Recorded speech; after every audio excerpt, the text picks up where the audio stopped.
બનાસકાંઠા જિલ્લાના દાંતીવાડા ડેમમાં પાણીની આવકમાં ઘટાડો જોવા મળ્યો. પાણી ઘટીને 9,378 ક્યુસેક પાણી ચાલુ હોવાની માહિતી. તારીખ 8/9/2025 સોમવારના સવારે 11:20 વાગ્યાના મહત્વના સમાચાર.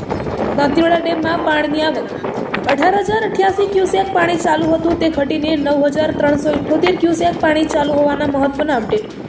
દાંતીવાડા ડેમમાં પાણીની સપાટી 591.68 ફૂટ હતી, તે વધીને 595.5 ફૂટે પહોંચી હોવાના મહત્વના સમાચાર.